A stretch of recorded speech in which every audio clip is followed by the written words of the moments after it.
Hello everyone, welcome to Aptly Academy for Civil Services. This is the video on daily topic-wise news analysis where I'll be covering the news from two important newspapers, that is the Hindu and Indian Express.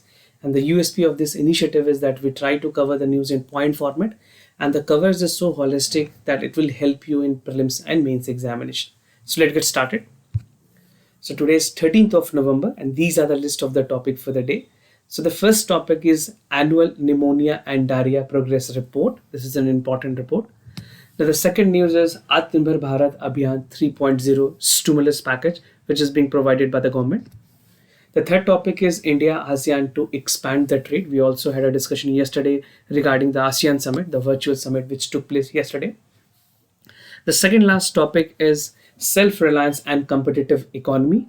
And the last topic is new frog genesis in Andaman. So these are some of the important news and editorial for the day. And apart from this, we'll be also discussing some MCQs question at the end of this video and the explanation of yesterday questions. So stay tuned till end of this video so that you could practice some important questions. And those of you who are looking forward for a comprehensive test series program, so we are offering prelims and mains test series, which would be somewhere more affordable to any other institute you will be looking forward. So what you can do, just check the description section of this video where I provided the link where you can go and register yourself and can avail a huge discount on the packages of prelims and mains examination. Now coming to the first news, that is Annual Pneumonia and Diarrhea Progress Report.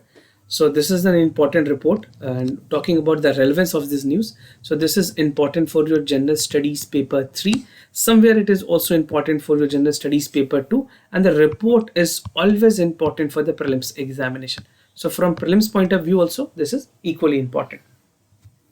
So according to the latest Annual Pneumonia and Diarrhea Progress Report, India has made a significant progress in terms of the vaccination coverage. तो India की जो vaccination coverage है वो काफ़ी बड़ी है to prevent the child pneumonia and diarrhea death. जो भी डेथ इंडिया में रिपोर्ट होती थी बच्चों की because of pneumonia and diarrhoea, so their number has again reduced and improvement has been shown in India.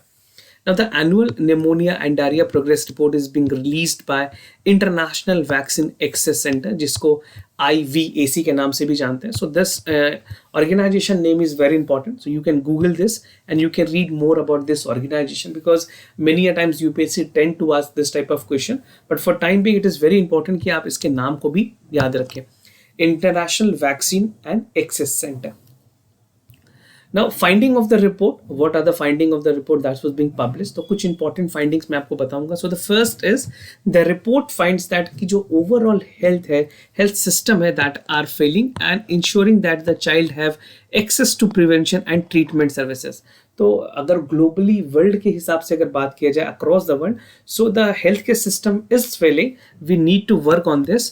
But overall जो access to prevention और जो ट्रीटमेंट है बच्चों की वो सुनिश्चित होनी चाहिए. That should be more accessible. This is what the report has to say. And talking in terms of India, तो India has achieved the target of 90% of coverage. तो अभी इंडिया में जो इम्यूनाइजेशन की कवरेज है that is although 90%. This is a good news. And 3 basically coverage जो है that is for 3 or 5 vaccine whose coverage is monitored in the report. तो कौन से coverage है vaccines के वो मैं आपको बता दूँ. So these vaccine include diphtheria, pertussis, tetanus के लिए, उसके बाद measles containing जो first dose of vaccines होती है उसके लिए, hemophilia influenza type 2 और pneumococcal conjugate vaccines, right? So ये है. और जो लास्ट है that is रोटा वैक्सीन. मैंने आपको 5 बताया था. So this is DPT, right? This is the measles containing first dose, Haemophilus influenza, pneumococcal conjugate and rotavirus vaccines. तो इनकी जो प्रेजेंस है पूरे इंडिया में, पैन इंडिया की मैं बात कर रहा हूँ, and talking about the access to the child and the prevention treatment, it has achieved 90% of the success. तो ये अगर आप मेंस में भी लिखते हैं, सो डू इंश्योर दैट आप इस तरह के पॉइंट्स को वहाँ पे लिख रहे हैं. Now coming to the other part, the report has tracked the analysis of the 10 indicators. कुछ 10 बड़े indicators हैं जिन पे रिपोर्ट ने अपनी बेसिकली एक एनालिसिस दी है कि क्या है उस कंट्री में. तो जो लेटेस्ट अवेलेबल डेटा है that include the key intervention. So the first include the breastfeeding. These are the indicators. Immunizations, care seeking, antibiotics, oral rehydration solution जिसको ORS भी कहते हैं, zinc supplements, right. So these are some of the important indicators जिस पे कितना ज़्यादा effectiveness रहा है इंडिया का, वो इस पर रिपोर्ट की गई है, रिकॉर्ड की गई है. Now it just shows the how preventive pneumonia and diarrhoea death there is, right. तो इस तरह के जो एनालिसिस की गई है उससे ये पता चला कि जो निमोनिया है और जो डायरिया की डेथ है वो कितनी ज़्यादा बचाई जा सकती है. End of this 15 countries include in the report. India is one of just 4 countries that exceeded the target and exclusive breastfeeding. So breastfeeding भी इंडिया में काफ़ी exclusive है because this is a tradition which has been for a long duration. In India prevalently जितने भी rural India है, this is the one of the most significant way to immunize the baby and increase the immunogenicity, right? तो बच्चे की immunity के लिए India में breastfeeding is an best alternative. बात करें वेस्टर्न कंट्रीज में, सो this is not that prevalent क्योंकि वहाँ पे बॉटल पैक्ड ब्रेड्स जो दिए जाते हैं, मिल्क दिए जाते हैं और बहुत ही आर्टिफिशियली सिक्रीट भी किया जाता है ब्रेस्ट मिल्क को and that is being stored. But India में इट इज़ नॉट एडवाइजेबल कि आप उस तरह से स्टोर करके मिल्क को बच्चे को फीड करें बिकॉज जो IgG है और जो IgM है वो आपके नेचुरल फॉर्म में ब्रेस्ट मिल्क में ही मिलती है जो कि हमारे इम्यूनिटी के लिए बहुत ही ज़्यादा इंपॉर्टेंट है. Now increase in the vaccine coverage की अगर बात करें तो while India coverage in the rotavirus vaccine has increased to 18%, 2000 अगर 18 की मैं आपको रिपोर्ट बताऊं तो वहाँ पे 35% हुआ करती थी. Now in 2019 it has expanded to 53%. और निमोकोकल निमोनिया जो है, जो पहले इसकी कवरेज 9% थी 2018 में, now it has reached to 15% in 2019. So these are some of the positive aspects of the vaccine coverage in India. Now this is a report card, this is an infographic which you can find in the newspaper also. आपको मिल जाएगी. India is under 5 diarrhoea and pneumonia deaths और India की जो coverage है जैसे मैंने आपको बताया इंक्रीज हो गई 35 से 53% and the same coverage for the pneumococcal has increase to 15%, right.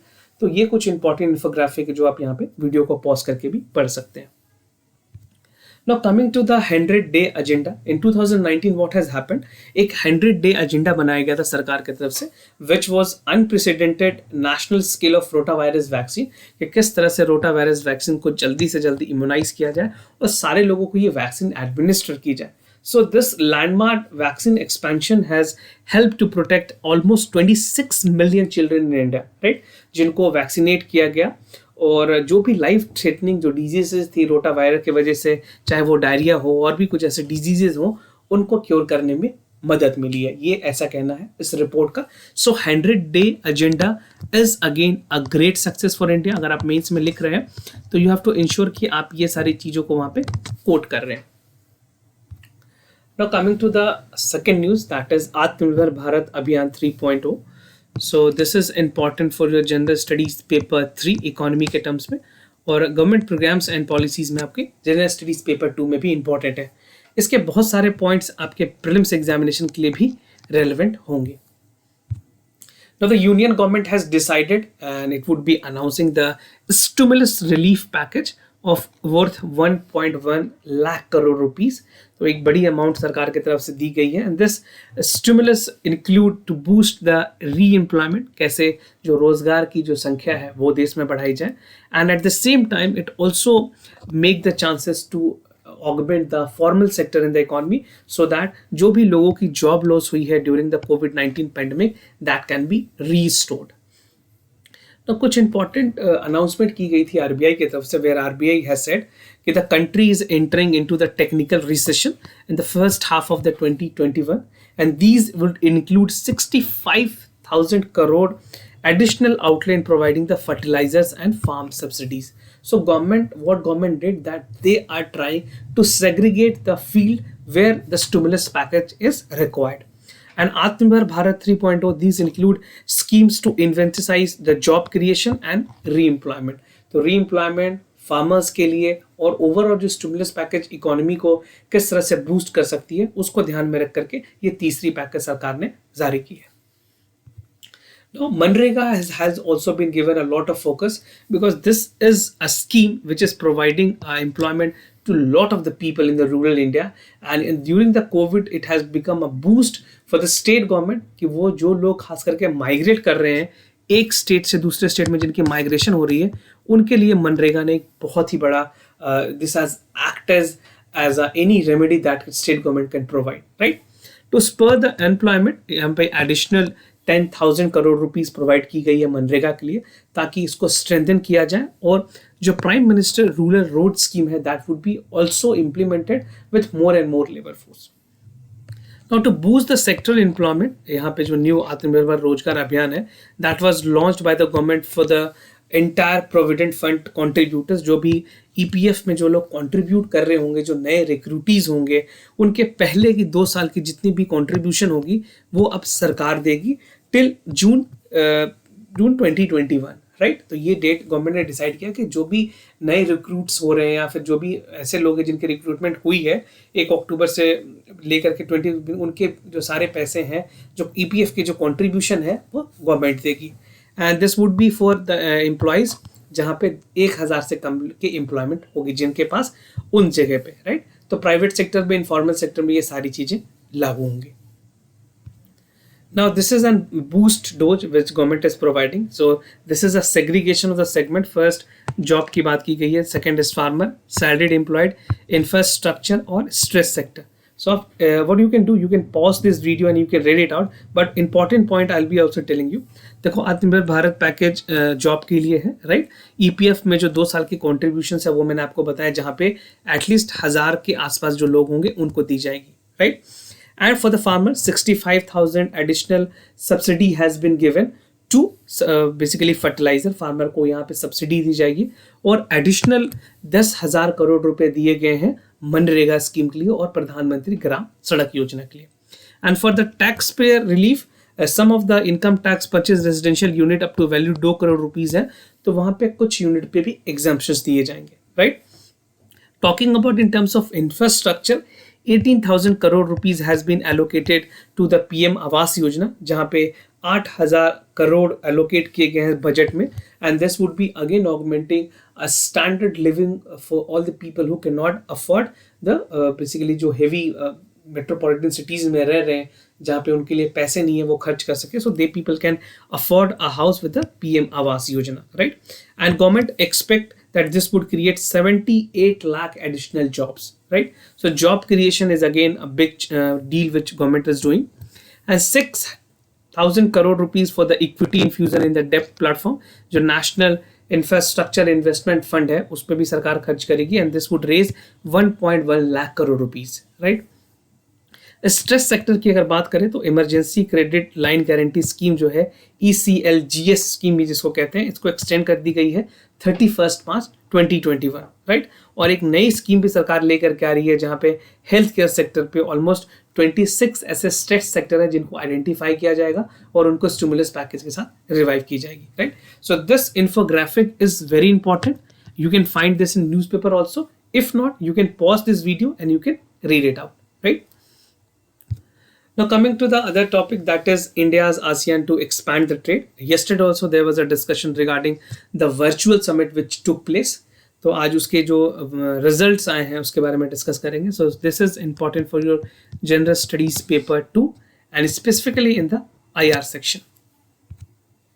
So after the recent virtual ASEAN summit, India and ASEAN countries said that they would explore the ways to increase the trade between India and ASEAN.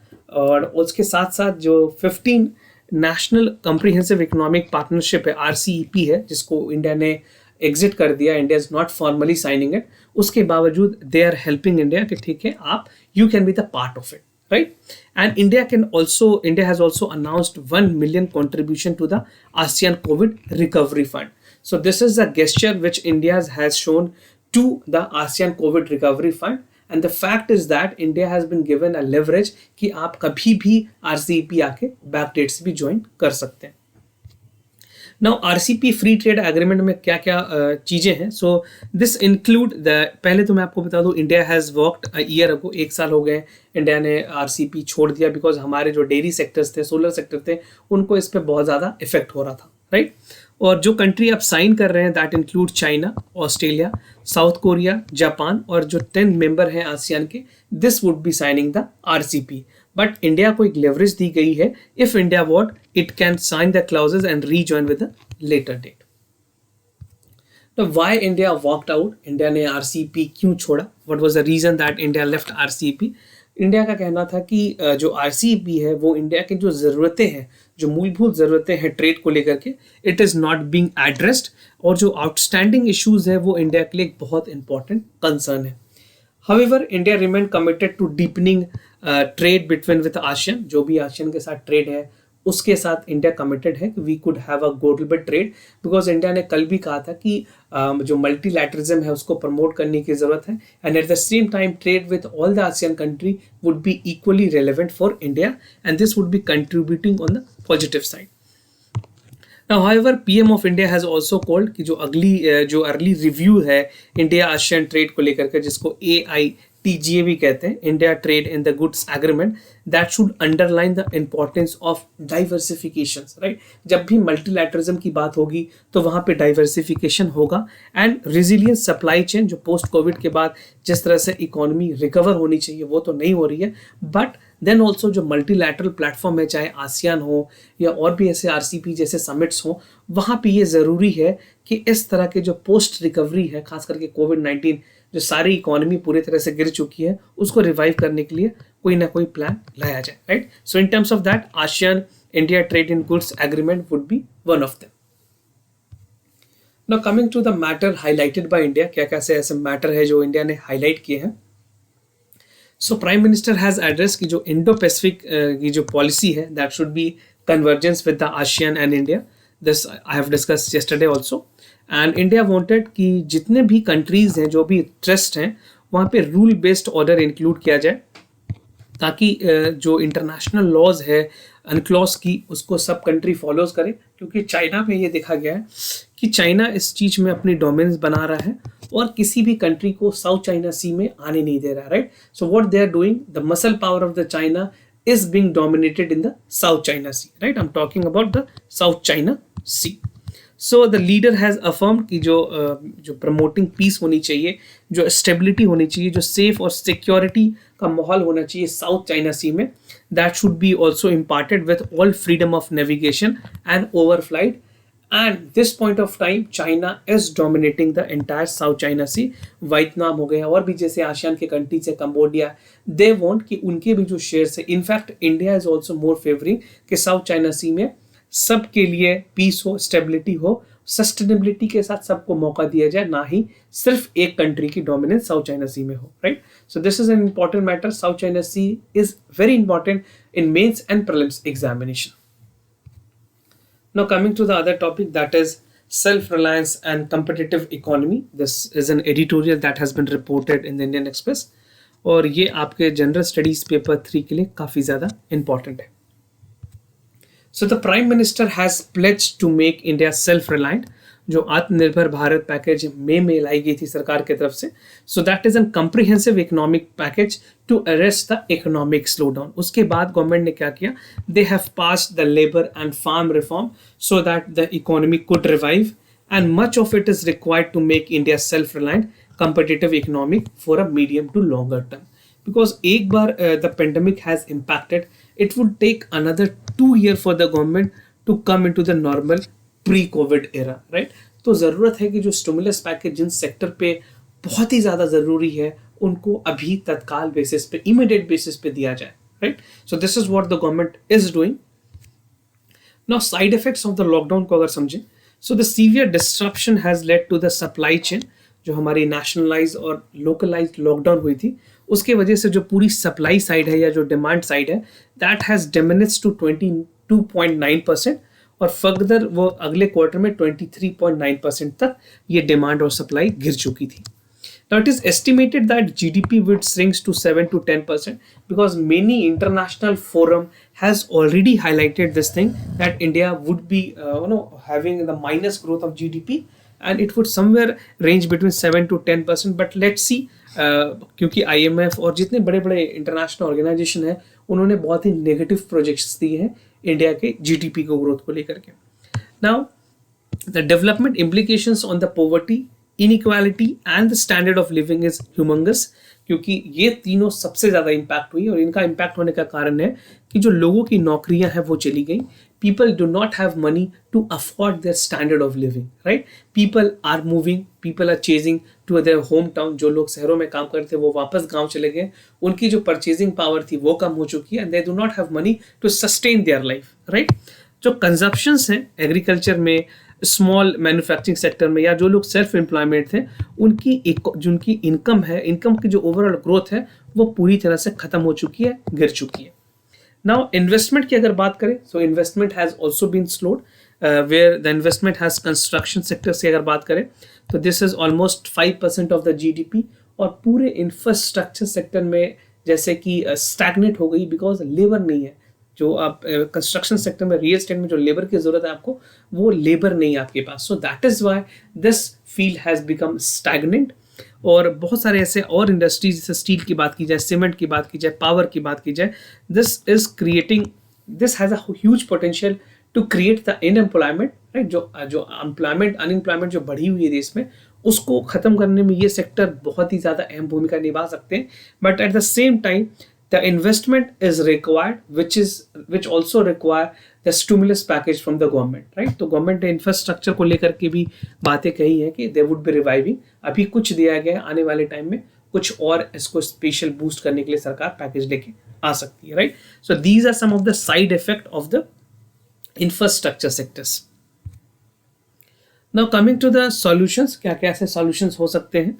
So first is कि incentivise किया जाए farmer community को, so that the cash crop, horticulture, livestock products पे जो farmers हैं उनको मदद मिले. And the second would be the shift of the labour force from agriculture to manufacturing, as government has already set, from local to vocal करने की जरूरत है. मैन्युफैक्चरिंग हमें बढ़ाने की जरूरत है ताकि हमारी जो डिपेंडेंस है वो चाइना पे ना हो पाए. और जिस तरह की हमारी जो पॉपुलेशन है, एवरेज 27 एज के सारे लोग हैं, उस जो डेमोग्राफिक डिविडेंड है, जिस तरह से चाइना ने यूज़ किया है, हमें भी अपने डेमोग्राफिक डिविडेंड को मैन्युफैक्चरिंग सेक्टर में यूज़ करना चाहिए. सो this is an important point which you can write in the examination. Now in India, unique position is time when manufacturing are getting subsequently, जहाँ पे अगर बात करें Japan, European union, United states, even south Korea और south China जो है, ये सारे ऐसे कंट्रीज हैं जिन्होंने अपने डेमोग्राफिक डिविडेंड की काफ़ी फ़ायदा उठाया उन्होंने, और मैन्युफैक्चरिंग सेक्टर में इन्होंने काफ़ी ज़्यादा काम भी किया हुआ. But India is a country which has not potentially used it's demographic dividend, and most of this countries have moved from the lower labour intensive market in manufacturing. That is the space taken between the countries like Bangladesh, Vietnam, Mexico, etc. और यहाँ पे अगर मैं आपको एक example दूँ बांग्लादेश की और वियतनाम की, so these country are performing well. Merchandise की अगर बात करें तो यहाँ पे इनकी पकड़ काफ़ी अच्छी है, and India could also learn with this. मैंने एक एडिटोरियल आपके साथ डिस्कस किया था, what things can be learn from Vietnam and Bangladesh. So these are some of the important lesson in terms of the merchandise, जहाँ पे इन कंट्री की ओवरऑल जीडीपी की जो ग्रोथ है, that has increased, right? So these are some of the important solutions that India should incorporate to get the GDP on a higher side. Now way forward की अगर बात करें, so India need a part of the global value chain by attracting the multinational enterprises. जो हमारे MNC हैं, उन तरह के मल्टीनेशनल कंपनीज को भी इनवाइट किया जाए. लेबर इंटेंसिव मार्केट हो जो कि मैन्युफैक्चरिंग पे काम करे, R&D को फैसिलिटेट करे, R&D मतलब रिसर्च एंड डेवलपमेंट को फैसिलिटेट करे, ब्रांडिंग और एक्सपोर्ट को भी प्रमोट करे इंडिया से. Now there is a need to aggressively reduce the tariffs. सरकार को ये देखना होगा कि किस तरह से टैरिफ या जो नॉन बैरियर टैरिफ्स हैं इंपोर्ट्स में वो कम किए जा सकते हैं, ताकि कंपिटिटिव मैन्युफैक्चरिंग का पूरा माहौल बन सके, so that make in India जो है it can be formally N assembly in India. और सरकार की जो पूरी कोशिश है आत्मनिर्भर भारत में इंडिया को लोकलाइज करने की, या फिर मेक इन इंडिया जो इतना ज़्यादा सक्सेसफुल नहीं रहा है पास्ट में, उस पर एक मौका मिला है कि इंडिया मेक इन इंडिया पे दोबारा से काम कर सके, right? So these would be some of the way forward that you can write in the examination. Now coming to the last news, that is new frog genesis in Andaman. So this is important from your prelims perspective. Prelims examination में कोई भी species जब discover होते हैं तो वो important हो जाती है, and this would be again important for your general studies paper 3. So the recent study by Professor S.D. Biju from the Delhi University. I'm quoting this name because if you're writing in the mains examination, आप इनके नाम को लिख सकते हैं, right? So he's a professor from Delhi University और इन्होंने कुछ रिसर्चर के साथ मिल करके, researcher from India, Indonesia, China, they have reported to found a new genesis of old world tree frog animal, जिसको रैको फ्लोरिडी भी कहते हैं. This is the first report frog species के बारे में. This is a green tree frog कहते हैं. मैं आपको आगे इमेज दिखाऊंगा. This will help you to understand. This has been reported from the Andaman island, right.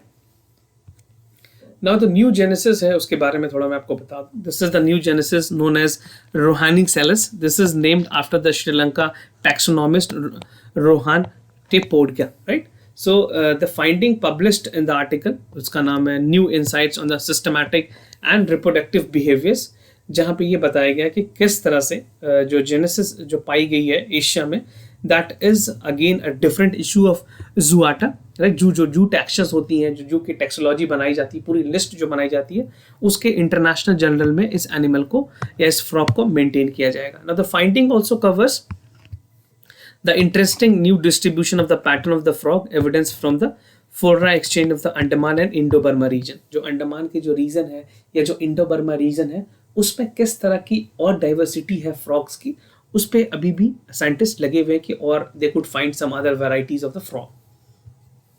Now this is the frog that has been found. This is a green tree frog. You can see two images and the other color combination camouflages that help to sustain them, right. So these are the other images and this is the complete green frog, right. Now coming to the character of this species, what are the character? They are characterized by the small cylinder, which is 2 centimeter long. This is a very small, this is not that big, this is a small frog, almost 2 to 3 centimeter long, and a pair of contrasting color in the lateral line, either in the side of the body और या फिर आपके scattered होते हैं through अपर और body. जिसमें आपको दिखाया ये साइड में जो स्कैटर्ड कलर्स हैं, these are the scattered colours which are there. You can see here the yellow colour which is there in this frog. Now light green color eggs had been lodged in the Eurobural pupal nest, and the several unique behavioral trait includes maternal egg attendance, right. So जो frogs होती हैं वो eggs पे attendance मतलब वो उनको protect करती है, and further the things take place and their breeding process started, right. So these are some of the important character about the tree frog, green tree frog. Now coming to the answers of the yesterday questions. So the first question, the correct option here is C, that the Vijayanagar painting evolved a pictorial language where the faces are shown in profile figure, dimensionally linear become the fluid composite affairs. Statement 2 is also correct, that with decline of the power of the Cholas dynasty, Vijayanagar dynasty captured and brought under the control of Hampi Trichy and serving as a capital, right. So you can read more about this on the NCERT, Spectrum, कोई भी important एक book NIOS में you can find the detail of it. Now coming to the second question, the correct option here is A, that the Charter Act of 1600 of East India Company granted the exclusive right of Cape through Good Hope. और इसमें the committee has come up with the court of directors and the member of directors. So if you want to read the explanation, you can pause the video and you can read the entire explanation. For more details on this explanation, you can refer to the modern history book of NCERT, which is written by Bipin Chandra. Now coming to the MCQ's question of the day. So the first question is coming from geography. Consider the following statement. Moon is the only natural satellite on the earth and meteorites are found between the orbit, Mars and Jupiter. तो आपको बताना है कौन से correct options हैं. You have to just write A, B, C or D. Whatever you feel is the correct answer, you can let us know in the comment section down below. Now the second question is from the general science with regards to GSLV Mark III. Consider the following statement. It is a 3-stage heavy lift vehicle developed by ISRO, and this is India's first fully functional rocket to be tested by cryogenic engine. Although GSLV has been asked in the examination, UPSC ने इस पे question पूछे हैं, but it is equally important कि आप इसके अलग अलग डायमेंशन से भी क्वेश्चंस को प्रैक्टिस करें. So just choose the correct option A, B, C, D. कोई भी एडिशनल इन्फॉर्मेशन आपके पास है अगर GSLV से related, that's also you can write in the comment section. We'll be happy to know how many of you are writing it, right. And those of you who are new to our channel, do not forget to subscribe Aptplus Academy for Civil Services YouTube, जहाँ पे बहुत सारे important videos आपको हमारे YouTube के playlist section में मिल जाएगी, which will be helpful for the examination. And if you like this video, do not forget to give a thumbs up. If you have any other concern, do let us know. We'll be more than happy to assist you. For time being, I'm signing off. Wish you all the best. Stay home, stay safe. Thank you so much.